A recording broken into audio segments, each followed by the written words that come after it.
हमारे राष्ट्रीय प्रवक्ता और आपके महामंत्री हमारे प्रभारी आदरणीय श्री अभिषेक साहब,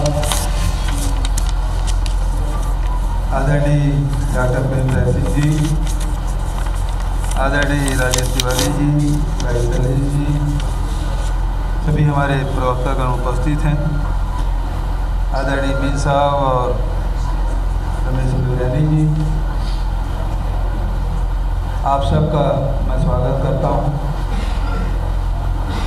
और आप सबको जिस प्रकार से विदित है कि जो न्याय घोषणा की है, जो राष्ट्रीय और अंतर्राष्ट्रीय स्तर पर इसकी चर्चा हो रही है, ये हमारा सौभाग्य है कि इसके बारे में सबसे पहले मिनिमम इनकम गारंटी की घोषणा छत्तीसगढ़ में हमारे राहुल गांधी जी ने किया था, जिसे न्याय का नाम दिया गया है। एक बहुत बड़ी योजना है और इसी प्रकार से किसानों के बारे में, बेरोजगारों के बारे में, युवाओं के बारे में, महिलाओं के बारे में, देश की सुरक्षा और विदेश नीति, इन सारे विषयों में बहुत विस्तार से इस घोषणा पत्र में चर्चा की गई है। ये भी आप सबको मालूम है कि घोषणा पत्र बनाने के पहले हमारे राष्ट्रीय नेता अलग अलग प्रदेशों में जाकर विभिन्न संगठनों से मिलकर उनकी राय शुमारी की गई कि ये घोषणा पत्र है वो हिंदुस्तान के आम जनता की आवाज़ है। और बहुत ज़्यादा देर आपके अपने न रहते हुए बहुत सम्मान के साथ आदरणीय पुनिया साहब को आमंत्रित करता हूँ, आपसे चर्चा करें।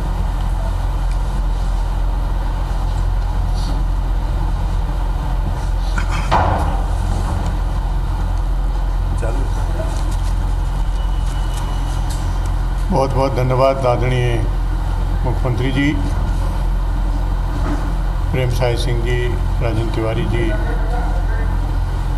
हमारे कम्युनिकेशन डिपार्टमेंट के चेयरमैन शैलेश नितिन त्रिवेदी जी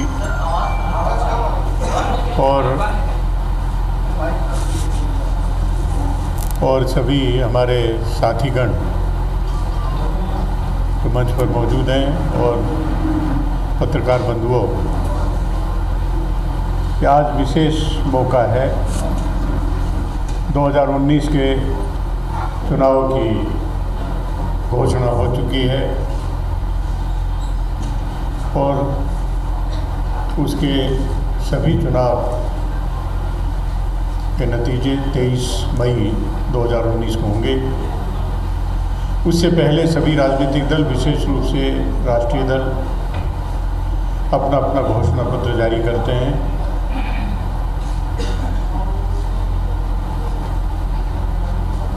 विधानसभा के चुनाव में भी आपने देखा होगा, जो छत्तीसगढ़ में आदरणीय भूपेश बघेल जी के नेतृत्व में घोषणा पत्र का निर्माण हुआ, जिसकी अध्यक्षता आदरणीय टी.एस. सिंहदेव जी कर रहे थे। और उसी तर्ज पर AICC के द्वारा भी पूरे हिंदुस्तान भर में चर्चा की, लोगों से विचार विमर्श किया। सभी राज्यों में, सभी यूनियन टेरिटरीज में, जिसका विस्तार से विवरण है, NGOs में, डिफरेंट इंस्टीट्यूशंस में, संस्थाओं में, उनके साथ में बातचीत करने के बाद ये दावे के साथ हम कह सकते हैं कि ये लोगों के मन की बात है। एक साहब हैं जो अपने मन की बात थोपते रहते हैं एक तरफा, लेकिन ये वास्तव में मन की बात है, लोगों के मन की बात है। और लोगों को एहसास होता है कि हाँ, हम कांग्रेस पार्टी के मैनिफेस्टो के माध्यम से बोल रहे हैं, डिमांड कर रहे हैं, उसको कांग्रेस पार्टी प्रोमिस कर रही है। राहुल गांधी जी हमारे राष्ट्रीय अध्यक्ष, उनके द्वारा 2 अप्रैल को इसको रिलीज़ किया गया और आज पूरे हिंदुस्तान भर में हर प्रदेश स्तर पर इसको आज रिलीज़ किया जा रहा है। इसकी प्रति आप सबको बहुत शीघ्र ही दे दी जाएगी। वो सब पर्याप्त संख्या में प्रतियां हमारे पास उपलब्ध हैं और उसमें आप देखेंगे कि हर वर्ग को उसमें जगह दी गई है। और जो आदरणीय भूपेश बघेल जी ने कहा न्याय की बात, राहुल गांधी जी ने स्पष्ट रूप से कहा कि हमारा पूरा मैनिफेस्टो न्याय के ऊपर आधारित है। वो बेरोजगारों के साथ न्याय, युवाओं के साथ न्याय, महिलाओं के साथ न्याय, किसानों के साथ न्याय, वो करने का जो प्राविधान किए हैं उससे पूरी तरह से स्पष्ट है। सबसे पहले न्याय योजना, न्यूनतम आय योजना एक क्रांतिकारी योजना है और हमारा सौभाग्य है कि इसकी घोषणा यहाँ छत्तीसगढ़ की धरती पर हुई थी। जब राहुल गांधी जी यहाँ पर आए थे रायपुर में, यहाँ घोषणा करके गए थे पूरे हिंदुस्तान भर के लिए। और उससे पहले जो किसानों का कर्ज माफ़ी का, वो भी किसान सम्मेलन से घोषणा करके गए थे। तो राहुल गांधी जी यहाँ पर इतनी बार आए हैं, ऐसा लगता है कि जैसे हमारे अपने यहीं के प्रदेश के घर के एक नेता हैं। उन्होंने दिल्ली में जो घोषणा पत्र जारी किया उसमें न्याय की व्याख्या की। उनके हिसाब से लगभग 6,000 रुपया औसतन आमदनी हर परिवार की रहती है और उस परिवार का न्यूनतम 12,000 आमदनी अवश्य होनी चाहिए। उसको पूरा करने के लिए 6,000 रुपया प्रति माह, 72,000 रुपया साल का वो केंद्र सरकार देगी। इस पर बहुत स्पष्ट रूप से ये कहा गया है कि ये योजना एक अलग है। पुरानी योजनाएं यथावत चलती रहेंगी, जितनी सब्सिडी है वो पूरी तरह से चलती रहेंगी, किसी सब्सिडी में कटौती नहीं होगी। किसी जो कल्याणकारी योजनाएं हैं, पेंशन योजनाएं हैं, उसमें किसी में कटौती नहीं होगी। ये बहुत स्पष्ट रूप से कहा गया है। उनको द्वारा, भारतीय जनता पार्टी के द्वारा कहा जाता है कि इसके लिए पैसे कहाँ आएंगे। उन्होंने ये नहीं कहा कि योजना गलत है। योजना गरीबी को सीधा हमला करने के लिए, इससे बेहतर कोई योजना नहीं हो सकती, ये अर्थशास्त्रियों का कहना है। वो कहते हैं पैसा कहाँ से आएगा। ये इनकी आदत है। पहले भी जब मनरेगा लागू किया तब कहा कि पैसा कहाँ से आएगा। जब किसान का कर्ज माफ़ किया तब कहते हैं कि पैसा कहाँ से आएगा। जब फूड सिक्योरिटी क्रांतिकारी योजना लागू की तब कहा पैसा कहाँ से आएगा। जब नियत हो गरीबों के लिए, किसानों के लिए काम करने की, तो पैसा तो आता है, आएगा। और बहुत स्पष्ट रूप से कहना चाहेंगे कि राहुल गांधी जी ने कहा है कि 2 हिंदुस्तान नहीं हो सकते, एक अमीरों का एक गरीबों का। उसका फासला कम करने के लिए, ख़त्म करने के लिए कुछ न कुछ तो प्रयास करना होगा। और न्याय योजना उसके लिए बहुत ही प्रखर एक प्रयास है और गरीबी के ऊपर सीधा हमला है। उन्होंने सभी का गरीबी परिवार 72,000 सालाना। और किसानों के लिए छत्तीसगढ़ का उदाहरण देते हुए इसमें घोषणा पत्र में कि जिस तरह से किसानों का कर्ज माफ़ हुआ छत्तीसगढ़, मध्य प्रदेश, राजस्थान में, उसी तरह से अन्य प्रदेशों में भी कर्ज माफ़ होगा। और बहुत साफ बात ये लिखी है, कहा इसमें कि कर्ज ऋण माफ़ी तक सीमित नहीं है, ऋण मुक्ति हमारा अंतिम लक्ष्य है। ऋण मुक्ति के आगे ऋण माफ़ी की कभी जरूरत ही ना पड़े, ऋण की बकाया की कभी परिस्थिति ना आए। उनको जैसे यहाँ पर क्रांतिकारी कदम उठाया गया, केंद्र सरकार कहते हैं कि 1750 से ऊपर धान की समर्थन मूल्य, इससे ज़्यादा नहीं होना चाहिए। लेकिन यहाँ पर हिसाब लगाया, यहाँ की सरकार ने घोषणा पत्र के माध्यम से पहले चर्चा की और किसानों से, संगठनों से बात की उनका कि केंद्र सरकार ने जो 750 रुपया प्रति क्विंटल धान का रेट निर्धारित किया तो वो कुछ नहीं है, कम है। और यहाँ 2500 रुपया, 750 रुपया अधिक दाम निर्धारित किया। जब ये हुआ तो आज किसान के पास पैसा है। और व्यापारी लोग बताते हैं कि हाँ, जब देहात से लोग आते हैं, पैसा खर्च करते हैं, हमारा व्यापार बहुत आगे बढ़ गया। तो किसान के पास पैसा होगा तो वो ज़बरदस्ती कर्जदार नहीं रहेगा। तो ऋण माफ़ी से ऋण मुक्ति का लक्ष्य है और वो किसान के साथ बड़ा न्याय है।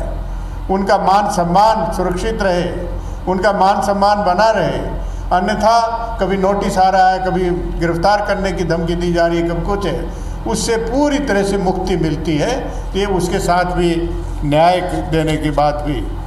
युवाओं के साथ न्याय, आप इसमें देखेंगे कि केंद्र सरकार में 4 लाख केंद्र सरकार केंद्रीय उपक्रम, उसमें 4 लाख पद रिक्त पड़े हुए हैं और 20 लाख अन्य प्रदेश और उसकी सरकारों के वो भी रिक्त हैं।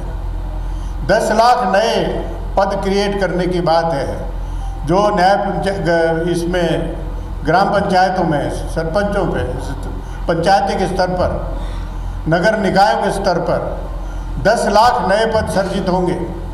और इस 34 लाख पदों को 31 मार्च 2020 एक सरकार बनने के लगभग 9 महीने के अंदर ये पद भरे जाएंगे और युवाओं के लिए अलग से रोजगार के साधन ढूंढे जाएंगे। ये रोजगार नौजवानों के लिए, युवाओं के प्रति न्याय है। ये जुमलेबाजों की तरह से नहीं है कि 2 करोड़ प्रतिवर्ष हम रोजगार देंगे, 5 साल में 20 करोड़ हम रोजगार देंगे और एक भी रोजगार नया सर्जन नहीं हुआ, बल्कि नोटबंदी के माध्यम से 1.5 करोड़ रोजगार खोना पड़ा। तो देना तो दूर रहा, बल्कि जो रोजगार में थे उनको भी बेरोजगार कर दिया गया। तो ये युवाओं के साथ भी न्याय, महिलाओं के साथ, देश की आधी आबादी कम से कम 33% घोषणा की है कि सरकारी सेवाओं में उनको 33% का आरक्षण होगा। और पहले ही सत्र में, नई सरकार बनने के बाद जो पार्लियामेंट का पहला सत्र होगा, उसी में महिलाओं को आरक्षण लोकसभा और विधानसभाओं में वो बिल पास होगा। तो महिलाओं के साथ भी न्याय देने की बात होगी। मजदूरों का मनरेगा को सशक्त बनाया जाएगा और उनको पर्याप्त संसाधन देते हुए उसके माध्यम से ज़्यादा से ज़्यादा लोगों को रोजगार से जोड़ा जाएगा। और आने वाली पीढ़ी, आगे वाले भविष्य, उसके लिए शिक्षा के क्षेत्र में जीडीपी का 6%, वो 6% प्राविधान किया जाएगा, बजट में प्राविधान किया जाएगा। एक क्वालिटी एजुकेशन देने की बात कही है। नवोदय टाइप जो विद्यालय जगह जगह पर खोले जाएंगे, ये बात यहाँ पर विशेष रूप से उल्लेखनीय है। और मैं समझता हूँ कि जो अर्थव्यवस्था को पिछले 5 साल में चौपट किया है, जो सामाजिक ताना बाना उन्होंने ध्वस्त किया है, भाईचारा को मिटाया है, इस घोषणा पत्र के माध्यम से सरकार बनते ही जब कार्रवाई होगी तो अर्थव्यवस्था पटरी पे आएगी, देश में भाईचारा रहेगा और बहुत द्रुत गति से, तेज़ गति से देश का विकास होगा। ये राहुल गांधी जी की सोच है, ये हमारे इलेक्शन मैनिफेस्टो जो घोषणा पत्र है उसकी दिशा है। तो इसी के साथ मैं आप लोगों का धन्यवाद भी देना चाहूँगा और कोई प्रश्न होंगे एक एक करके, हड़बड़ी नहीं, आराम से एक एक करके जिसको पूछा जाएगा उसको प्रस्तुत कर। ये हाँ, ये पहले इनको प्रस्तुत कर देते हैं।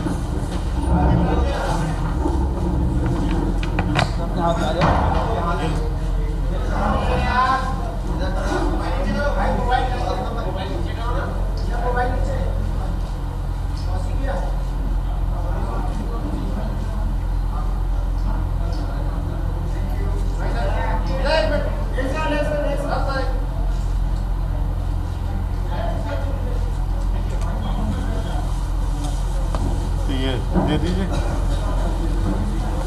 अरे चुपके से आगे पता ही नहीं लगा।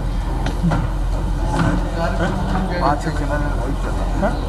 5-6 चैनल में लाइव चल रहा है। अच्छा हाँ शैलेश जी शैलेश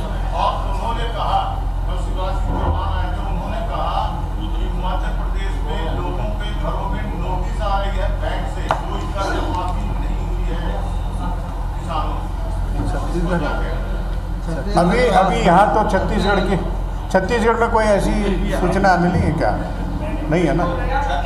मध्य प्रदेश में भी आज पीसी हो रही है, वहाँ पर बात करेंगे। भाजपा ने आरोप लगाया है कि देश की सुरक्षा के साथ खिलवाड़ करने वाली है कांग्रेस।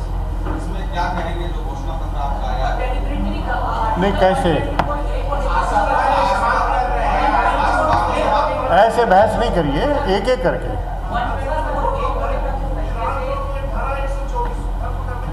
पहले ये बात कर रहे हैं, एक ही बात है।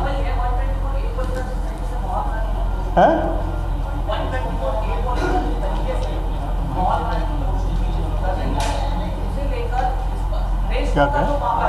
ये 124A वाला जो है 124A, हाँ तो उसके बारे में बात हैं। सभी लोग पहले जवाब दे दें। देखिए, राष्ट्र सुरक्षा से कतई कोई समझौता नहीं हो सकता है। ने अंग्रेजों के यहाँ से भगाया है, देश को आज़ाद किया है। तो आपने सुना सीएम भूपेश बघेल और पीएल पुनिया को जो मैनिफेस्टो को लेकर प्रेस कॉन्फ्रेंस कर रहे थे। जो जन आवाज है उसको आम जन तक पहुंचाने की कोशिश की दोनों ही नेताओं ने। सीएम भूपेश बघेल की बात करें या फिर पीएल पुनिया की बात करें, घोषणा पत्र में जो वादे हैं उनकी जानकारी दी। राहुल गांधी ने 2 अप्रैल को जारी किया था कांग्रेस का घोषणा पत्र, जिसे जन आवाज नाम दिया गया था। इसमें गरीबों को 72,000 और 22 लाख लोगों को रोजगार देने का जो वादा किया था, उसके एक एक वादों और इरादों को सबके सामने रखा पीएल पुनिया और भूपेश बघेल ने। यह भी कहा पीएल पुनिया ने कि ये किसी एक व्यक्ति के मन की बात नहीं है, ये आमजन के मन की बात है। धारा 121 भारत सरकार के विरुद्ध युद्ध करना या